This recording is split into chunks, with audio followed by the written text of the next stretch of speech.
திருச்சிற்றம்பலம். திருச்சிற்றம்பலம். அருள் பரஞ்சோதி அருள் பரஞ்சோதி தனிப்பெரும் கருணையே. தனிப்பெரும் கருணையே. திருச்சிற்றம்பலம். திருச்சிற்றம்பலம். குருவே சரணம். குருவே சரணம். நமசிவாய் நமசிவாய் நமசிவாய் நமசிவாய் நமசிವಾಯ. நமசிவாய். ಈ ಜೀವನದಲ್ಲಿ ಮನುಷ್ಯ ಜನ್ಮದಲ್ಲಿ ಗುರು ಸಿಗುವುದೇ ಬಹಳ ಅಪರೂಪ. ಅದೆಷ್ಟೋ ಜನ್ಮದ ಪುಣ್ಯದಿಂದ ಸಿಗುವುದು ಗುರು.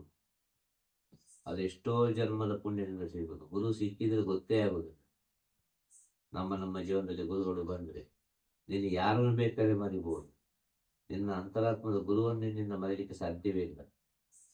ಹೆಂಡತಿಯನ್ನು ಬೇಕಾದ್ರೆ ಮರಿಬಹುದು, ಮಕ್ಕಳನ್ನು ಬೇಕಾದ್ರೆ ಮರಿಬಹುದು, ಗಂಡನನ್ನು ಬೇಕಾದ್ರೆ ಮರಿಬಹುದು, ಎಲ್ಲರನ್ನೂ ಮರಿಬಹುದು. ಅವರವರ ಅಂತರಾತ್ಮದ ಗುರುವನ್ನು ಮಾತ್ರ ಮರೆತು ಜೀವನ ಮಾಡಲಿಕ್ಕೆ ಸಾಧ್ಯನೇ ಇಲ್ಲ. ಈ ಸತ್ಯವಾದ ವಿಚಾರ. ತನಗೆ ಅರಿವಿಲ್ಲದಂತೆ ಆ ಗುರುಸ್ಥಾನಕ್ಕೆ ಕರ್ಕೊಂಡು ಹೋಗಿ ನಿಲ್ಲಿಸ್ತದೆ. ಆ ಗುರುವಿನ ಸೇವೆಯನ್ನು ಮಾಡುತ್ತದೆ, ಮಾಡಿಸ್ತದೆ.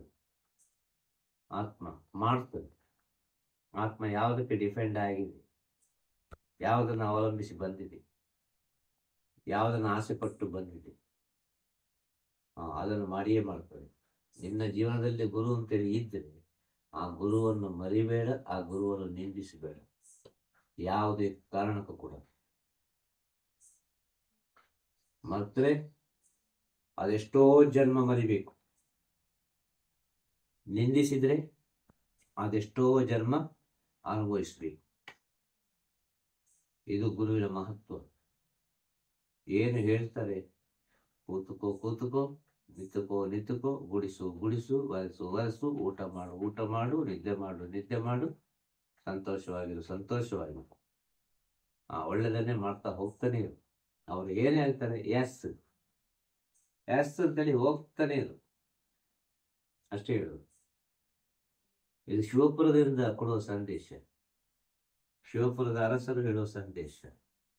ಈ ಸಂದೇಶ ಸತ್ಯ ಸಂದೇಶ, ದಿವ್ಯ ಸಂದೇಶ. ಇದೆರಡು ಮಾತಿಲ್ಲ.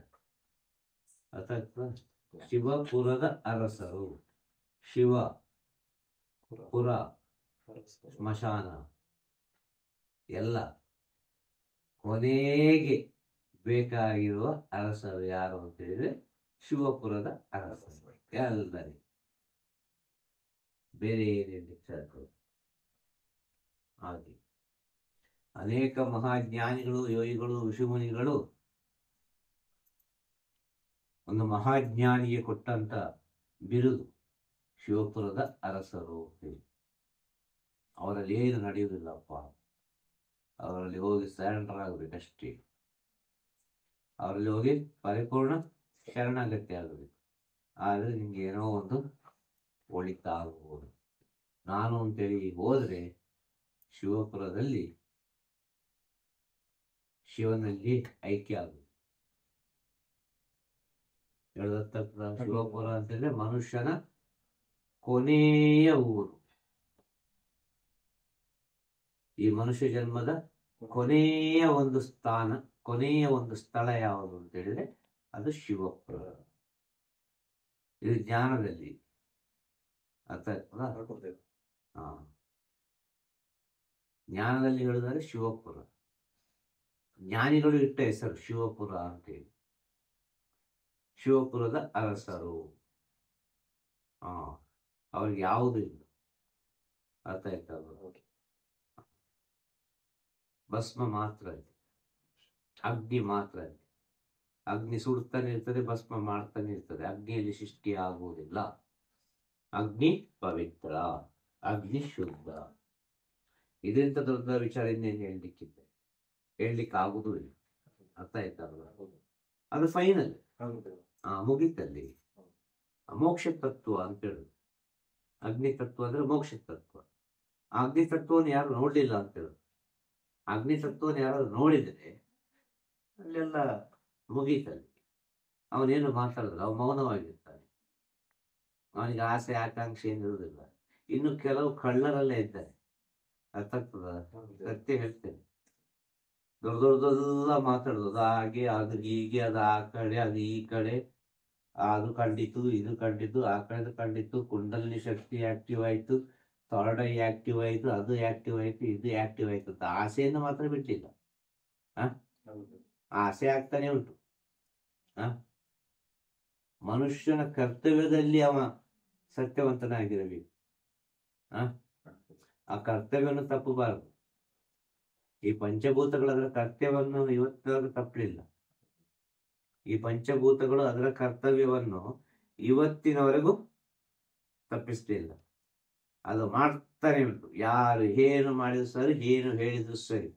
ಅದೇ ರೀತಿ ಜ್ಞಾನಿಗಳ ಗುಣ, ಯೋಗಿಗಳ ಗುಣ, ಋಷಿಮುನಿಗಳ ಗುಣ. ಯಾರು ಏನು ಹೇಳಿದ್ರು ಸರಿ, ಏನು ಮಾಡಿದ್ರು ಸರಿ, ಅವರ ಡ್ಯೂಟಿ ಅವರು ಮಾಡ್ತಾನೆ ಇರ್ತಾರೆ. ಆದ ಕಾರಣ ಅವರನ್ನು ಭಗವಂತ ಅಂತ ಹೇಳಿದರು, ದೇವಮಾನವ ಅಂತ ಹೇಳಿದರು, ಸದ್ಗುರು ಅಂತ ಹೇಳಿದರು, ಮಹಾಗುರು ಅಂತ ಹೇಳಿದರು, ಆದಿಗುರು ಅಂತ ಹೇಳಿದರು. ಪ್ರಪಂಚದಲ್ಲಿ ಅದೆಷ್ಟೋ ಶಕ್ತಿಗಳಿರ್ಬೋದು, ಅದೆಷ್ಟೋ ಶಕ್ತಿ ಪೀಠಗಳಿರ್ಬೋದು, ಅದೆಷ್ಟೋ ವಿಚಾರಗಳಿರ್ಬೋದು. ಎಲ್ಲ ಶಕ್ತಿಪೀಠ, ಎಲ್ಲ ದೇವಸ್ಥಾನಗಳು, ಎಲ್ಲ ಪವಿತ್ರವಾದ ಧರ್ಮಕ್ಷೇತ್ರಗಳು ಒಂದು ಜ್ಞಾನಿಯ ದೇಹದ ಮೇಲೆಯೇ ನಿಂತಿದೆ. ಇವು ಸತ್ಯ. ಅಂದ್ರೆ ಒಂದು ಸಮಾಧಿಯ ಮೇಲೆ ದೇವಸ್ಥಾನ ಇದೆ. ಈ ಸತ್ಯವನ್ನು ಅರಿತು ದೇವಸ್ಥಾನಕ್ಕೆ ಹೋಗಿ, ನಿಮಗೆ ಒಳ್ಳೇದಾಗ್ಬೋದು. ಯಾವ್ಯಾವ ಸ್ಥಿತಿಯಲ್ಲಿ ಪಾಡು ಬಿದ್ದಿರ್ತದೆ, ಯಾರೋ ಒಬ್ಬನಿಗೆ ಜ್ಞಾನೋದಯ ಆಗ್ತದೆ, ಆ ಸ್ಥಳಕ್ಕೆ ಹೋದ ಕೂಡಿ ಆ ಸ್ಥಳ ತನ್ನಿಂತಾನಾಗಿ ಬೆಳೀತಾನೆ ಹೋಗ್ತದೆ.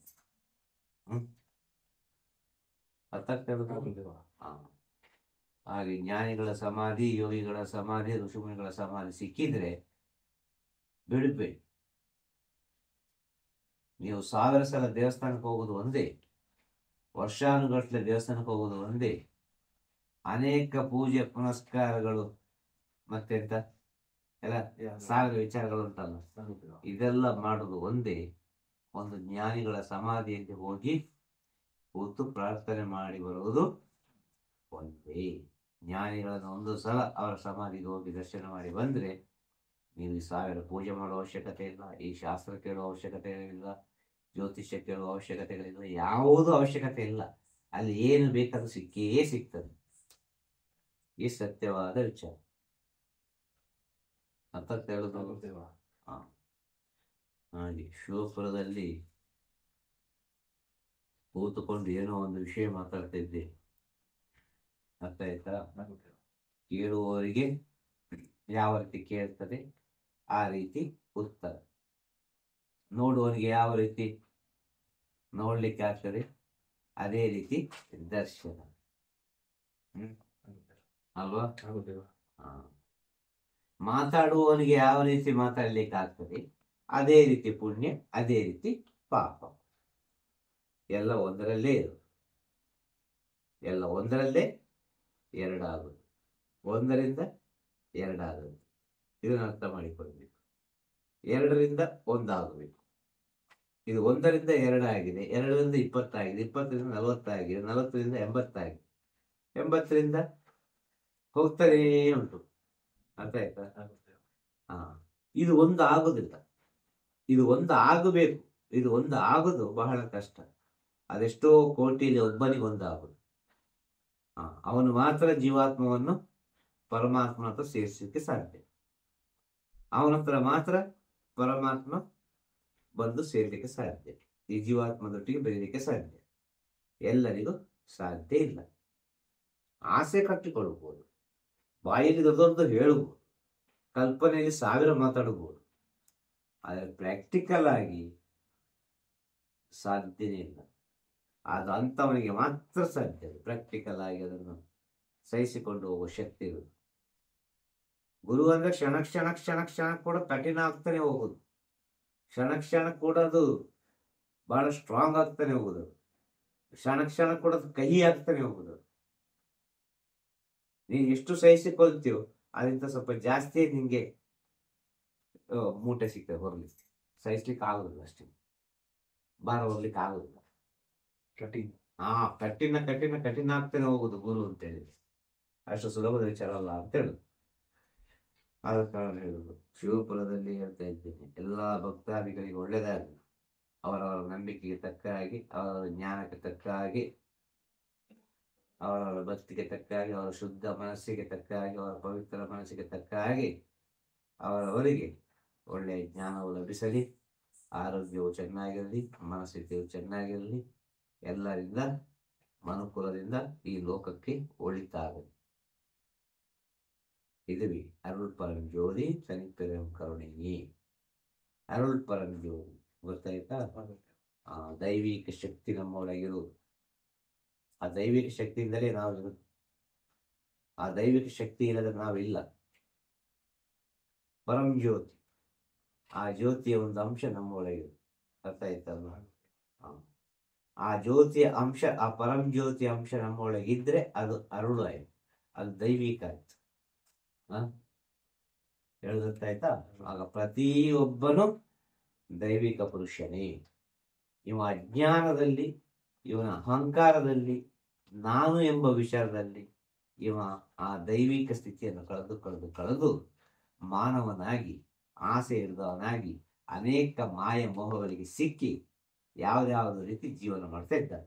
ಇದು ಸತ್ಯವಾದ ವಿಷಯ. ಅರ್ಥ ಆಗ್ತಾ ಇರೋದು?